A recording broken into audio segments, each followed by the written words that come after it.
Well, welcome everyone. Welcome to Office Hours with Michael Kitces. As you can see, I'm not quite at the normal setup today. I'm actually out at a conference. We're here at IDFA, Institute for, I keep on saying wrong, Institute for Divorce Financial Analysts. I want to say financial analysis. So Institute for Divorce Financial Analysts.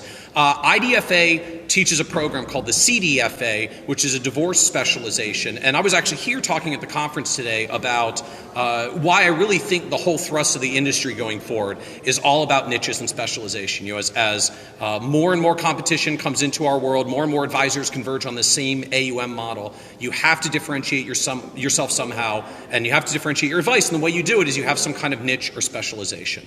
And so I asked Justin here to talk about a little bit of just what IDFA is, what CDFA is, and this guy actually has built a business in a divorce niche. So I thought he'd be a good example of talking about how you build a business in a divorce niche. So, but maybe to start, just help people fill in, because I know you've been involved for a while. So what is IDFA? Yeah, so I'm actually a former board member of the Institute for Divorce Financial Analysts. The entity has been around in some derivation for probably 15, 20 years now. I believe they have credentialed somewhere in the neighborhood of about 2,500 to 3,000 people. So that's a lot of CDFAs, actually, 2,500 plus CDFAs. Absolutely. Okay. Huge amount of people. I want to say there's about 1,300 that are currently active at this stage, meaning that they're maintaining their designation, say that they're doing the work in the divorce niche. You could assume that most of them are financial advisor types. There are some CPAs, even some divorce attorneys out there too, that are CDFA credentialed.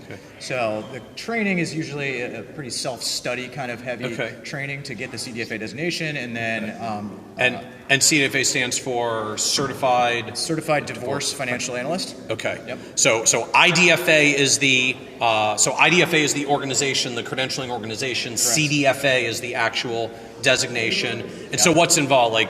Is this like CFP style? Like I take a bunch of courses and then I have a comprehensive exam at the end, or I just have to get through the courses? What is the actual education? So they're self-study courses. Okay. So you sign up, you get manuals sent to you, you do your self-study, and then the test is actually done in modules. Okay. So I believe there's 4 total modules at this stage. Okay. So I go through each module of different types, different issues around divorce planning and divorce specialization. Correct. Okay. Yeah, and the credential itself is really meant to be a basic knowledge provider. Okay. And beyond that, it really does take experience to get into the niche and really understand the difference between financial advice and the generalist population versus the specific divorce niche. So if you want to start down the path of the divorce niche, CDFA from the IDFA is where you start. And I've noticed, just being here at the conference, there are folks that are deep into the niche, and there are folks that are clearly they've done the CDFA, and now they're trying to figure out what is my actual business model in the niche. So as someone that's done this, lived in this space, can you talk a little bit just what is the model? I know there's a world out there of collaborative divorce where financial advisors get involved. So maybe can you explain what is collaborative divorce? How does a financial advisor actually plug in and get paid for being part of a collaborative divorce process? Yeah, absolutely. So collaborative divorce is really a revenue stream out of one of 7 that we do in our business. But the collaborative divorce model is a really interesting one because it is the only model that, to my knowledge, exists with the idea of having a neutral financial professional involved in the divorce case. So the advisor sits in as a third-party neutral analyst. I'm just going to make sure everybody actually understands the numbers and hey, remember that IRA is pre-tax and this account is not. So if you each get one account but they're different tax status, you might get the short end or the long end of the stick, that sort of stuff. And that's really actually the basic side of it. So when you get involved as a neutral, as a financial advisor, you got to do the discovery on the front end, put together assets and debts and income and expenses, level the playing field, because the cliche still exists that one party almost always has more financial knowledge. And so that makes it unfair, you could say, in a divorce negotiation. And then we get to actually, as neutral, create creative settlement strategies and help people understand the long-term impact of them. Instead of having a judge make decisions for the people who really doesn't care or doesn't have the time to care, or the education and finances, you have a neutral financial advisor, CFP, CPA, whatever, who's there to create better financial outcomes for both parties. So, it's a great process. So this so I'd be functioning like an expert witness when this goes to court, or is the point we're trying to not go to court? Good question. Yeah. So the collaborative process is entirely outside of court. That's the entire idea of it. In fact, it has what's called a withdrawal stipulation that parties sign on the front end that says if we do resort to court, our neutral financial, our 2 divorce attorneys, if we have mental health professionals involved as well, basically go away. So it provides teeth to the commitment to not Okay, going so to court. so if because basically what happens now, so if I'm one or both members of the couple, like if we start the collaborative divorce process and I'm paying you and I'm paying the attorneys, my attorney, the other person's got their attorney, like we're in for all that cost. If we withdraw out of it, then you got to eat your costs and start over again, which is like a poison pill to make you not want to withdraw. That is the poison pill. We call it a withdrawal stipulation. Okay. Yeah, exactly. So how do you get paid in this? Like this is not a financial products AUM kind of model, I'm presuming. So how does the advisor get paid in this? Good question. So you can say I kind of work like an attorney. So I have a completely separate business incorporated to run my divorce practice through. Okay. I charge retainers, and then I bill hourly fees against my retainer. So part of the reason why I have the separate business is so I can take those big retainers. Okay, so the person, like, they want you involved, I guess, because by definition, I guess, if it's acrimonious, people aren't exactly happy to write a lot of checks necessarily. So you might say, so I mean, what are the numbers like? You got to put $5,000 aside up front as my retainer, and then as I do work as a neutral, I'm going to bill that account for $200 an hour until we get through it. Yeah, so I take my standard retainer is $5,000. Okay. So pay up front, I bill my hourly rate against it. Okay. Sometimes I will ask the client to refresh my retainer if it gets used. Okay. Sometimes I'll just bill them. It depends upon how good they are, how responsive they are to my requests. Stuff like that. Average case collaborative for my business is between $10,000 and $12,000 of total billing for my firm. Wow. So like that's, in a world where people are going, how do I get like $2,500 of a planning fee, $10,000 or $12,000 per client? Like that's a hefty number. And like, what do you? But ultimately, that comes down to hourly billing. It's all hourly billing. So what do you bill at? Like, what is that? So I'm $325 an hour, and my staff ranges from $65 to $250 an hour. Okay. Depending upon what their background, their training. Okay. One of them is a CPA and CDFA, as an example. She's the highest billed out other than me. So. And so that's part of what they deign on you when they hire you is you'll bill some of your work, you'll bring in your staff as appropriate. Obviously, you want happy clients, so you try to manage costs as reasonably as you can. Exactly. And then they get billed on hourly rates. Yeah, and we've had cases that have gone as big as $200,000 in total billing for our firm. They were very wealthy couples, but we've done a couple of $250 million plus divorces in our practice over the years. And so the more complicated it is, the more my time costs. Right. But people still need to realize that it's always significantly cheaper, I shouldn't say always, almost always significantly cheaper than going the litigation route, where you might have three people doing the exact same work that I do one time. Right, because now the other person has their version of you, and then I've got my version of you, and my version fights your version, and then we got to get a third one to be the tiebreaker. Exactly. And the cost multiply. So that's part of the appeal, I guess, of collaborative divorce in particular. Yep, but again, I think it's interesting to it's like, here's a guy who bills $325 an hour for financial planning work within a niche. We had $10,000 cases or $100,000 cases, again, in a world where most of us are just like struggling to sell a $2,500 plan. And for a lot of you who watch the office hours regularly, I beat this drum often, but this is why niches and specialization matter, right? If you're just doing planning, sort of generic planning, at the end of the day, like you're getting paid for your time at however much time you can sink into the process. Justin bills for his time, but he's getting paid for his expertise. Right. That's what you get when you're in a niche. So you don't get to command $325 an hour because you're like a hyper efficient worker bee. You charge $325 an hour because that's what you can do when you've got a niche specialization and when you pick an area that, like divorce, where there is a sustained need. I mean, it's like thousands of people every day that get divorced or some very sad number. 2 million divorces a year in the United States. 2 million divorces a year. Yeah, a million women and a million men, and they all need help. Yeah. They don't all need financial help necessarily. Right. But as we talked about earlier today, the numbers for the people who happen to be the holders of wealth, the gray divorce people, the boomers and whatnot, their divorce rates are going up.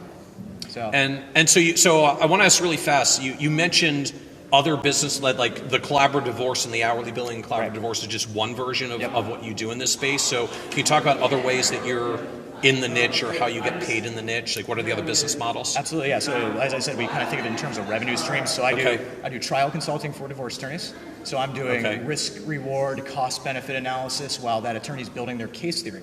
So if they want to make a separate property claim or they want to put out an argument to the court that spousal support or alimony should be of a certain level, I'm doing the back office financial analysis through the attorney effectively. So this is I guess what we call more classic expert witness style work. So I guess at that point, like the attorney has his retainer and his agreement, and like he's subcontracting to you for financial analysis the way that you may delegate down to your internal office, but you get to be that guy because you've got that expertise and that specialization. More or less, but I will also have a relationship with the client in that case. Okay. So I have specifically designed my business at this point, because I've been doing it for so long, to do mostly trial consulting work, because I can build such a great relationship with the attorney who provides referrals, as well as one-on-one with the client, so that they have a very high likelihood of transitioning into my post-divorce wealth management business too, which is 90+% of our business. Okay, and so that's actually a part of your model. Is it's not even just getting paid the hourly fees for expert witness work or for collaborative divorce work. These people can convert into wealth management clients as well? At a very high percentage they do, yeah. Now there are certain ways in which I work in a divorce where I will not take on a client afterwards. If I'm a neutral on a collaborative case, I will not take on either party after the divorce. Because that's part of the requirements for neutrality about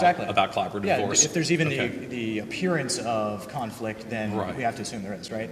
And then also if I'm an expert who's going to actually testify in court, I may still work with that party afterwards, but I definitely will not talk to them about it while their divorce is still pending. Right. Because I stand to be to get a benefit from my testimony. Right. Because then you lose your credibility on the stand. If you lose your credibility on the stand, you lose your referrals, and then like your whole business model collapses. So you gotta keep the credibility. Yeah. And I know now more recently, like you've had enough success in this. You're doing a network to teach advisors about this as well. Right. Yeah. So maybe you can talk about that for a moment, like and how that differs from just like joining IDFA and getting a CDFA designation? Really good question. So as I mentioned before, the IDFA provides the kind of baseline knowledge necessary to pass the exam to get your certified divorce financial analyst credential. Okay? So we step in and we provide a full turnkey business model to take your CDFA. And instead of saying, what do I do now, you've got a full turnkey business model from marketing to tools and templates to actually do forensic accounting work, to working with collaborative. So very similar to even what we do with XY Planning Network, right? We bill ourselves the same way, turnkey financial planning platform. We teach monthly retainers as a business model for young people. So you're teaching divorce planning, how to leverage your CDFA designation into actual business and forming a niche around it. And like, do they work for you in that environment, or like I'm still my own independent firm, I'm just like joining your network and paying you a fee or licensing something? Like what does that structure actually look like? We're actually doing both now. We actually originally we were doing just licenses effectively, but we're actually now also recruiting IARs to come in and be part of our larger firm. As of right now, everybody is a licensee of our intellectual property. So there's an upfront cost that's basically for training. We do a 5-day in-person training. That's pretty intense. Like 5 days, so after you do your CDFA, like 5 days in person, so you can learn how to actually start doing this as a business. Yes, in fact, the CDFA is a prerequisite for being our licensee. You have to have already done it before you come see us. Hard to get a planning job until you've done your CFP. It doesn't mean you're immediately a successful planner because you have your CFP, but like get your education, then come learn how to execute the business and get paid as a professional. Yeah, and we've got operations manuals, marketing manuals, and everything that now have to be 350 pages in length. So we train that stuff rather than you having to sit down and read it and learn it that way. And what's the cost to be involved if you're in this network? The front end part of it is a location specific. So I'm not going to charge somebody in Providence, Rhode Island, the same thing as I am going to in Los Angeles. Okay, because you're based out in LA. Well, I'm in San Diego, but it's just about the size of the market. And, we kind of look at it like it's almost a franchise business. I don't want to have 3 franchises on the same corner, that kind of thing. So our upfront cost is ranging between $5,000 and $12,500. So that's for the training and initial licensing. And then we have a kind of fee schedule as well for ongoing things. If people want to use our brand, which we suggest, which is Wellspring Divorce Advisors, then we have a fee schedule. If they want to keep their own brand name and simply license our IP, not be on our website, not benefit from any of our marketing and stuff like they just want to do their own thing. They just want you to kind of hand them a business model in a box so they can do their thing. So for example, we have 2 multi-billion-dollar RIAs that are licensees. They want to use their own business name. They license our IP, they get trained, and they just pay us an ongoing licensing fee on a monthly basis going forward. But and that's like a couple $100 a month or something to be plugged in? Yeah, if you want the full marketing stuff, it's going to be in the neighborhood of $1,200 to $1,500. That's everything. If you want to just do the license for the IP, we're between $500 and $1,000. Well, very cool. And that's Wellspring? Wellspring Divorce Advisors. Like WELL Spring. Yes. So Wellspring Divorce Advisors. .com. So like full thing, wellspringdivorceadvisors.com. So or wellspringdivorce.com. If you get some derivation of it, you'll get the right place. So I hope that helps some folks a little bit, is understanding like what does a niche like this actually look like? What can you do? What's the opportunity? Again, as a lot of you know, reading the blog, to me, it's not just that the profession's moving towards specializations, but that we're seeing the growth of these things. I mean, I call them turnkey financial planning platforms, so TFPPs, that teach you turnkey systems about how to work in niches. So XY Planning Network is one, Wellspring is one, Garrett Planning Network to me was one of the originals. And I think you're going to see more and more of these going forward about helping us figure out how to build effectively in niches. And obviously some niches will be so small that you're going to be the only one person in your niche. I guess the good news, if you can call it that, about specializing in divorce, 2 million people getting divorced every year, not really a lack of clients, lots of people, lots of opportunity. Sadly, I guess, and until we figure out how to not get divorced, you're not going to run out of clients anytime soon. I'm not worried about the demographics or the market shrinking itself too quickly. At this stage, we don't really have any robo-advisor version of getting a divorce. I would imagine self-directed robo-divorce probably wouldn't go very well. We do have a couple of people that are trying to do that, but it's not really taken hold yet from what I understand. So it's a really high-touch business. If you don't have empathy and you don't have the ability to sit across the table from somebody crying on a day-to-day basis, then divorce is not your niche. But I think you can learn empathy, and we help train people if they need that. Well, I guess that's a good point. If you're going to come in the divorce niche, be prepared. You actually have to deal with divorcees who are not always happy in their current circumstances, but they have a need, which is what makes a good business. Yeah, and it's got a very high technical barrier to entry too. The divorce niche does, because you got to understand your local jurisdictional laws. You got to understand accounting to a much greater extent than if you're a normal CFP business. But you don't actually have to be an accountant or a CPA. You come with a particular angle as a party to the collaborative divorce, and that's part of the deal. Right. So I'm a CFP, not a CPA, but I do full-scale forensic accounting, and I testify in court, and I'm admitted as an expert, and all that stuff. You also don't have to be divorced in order to specialize in the divorce niche. People ask me that all the time. Although you happen to have gone that road, so you can speak from experience as well. Exactly. All right. Well, awesome. Well, thank you for joining me. I hope this is helpful food for thought for everyone about looking a little bit of a niche and a cool organization, IDFA, that's building around it. So thanks for joining us, everyone. Thank you, Justin, for hanging out. Thanks for having me. Absolutely. Have a great day, everyone. Bye-bye. Bye-bye.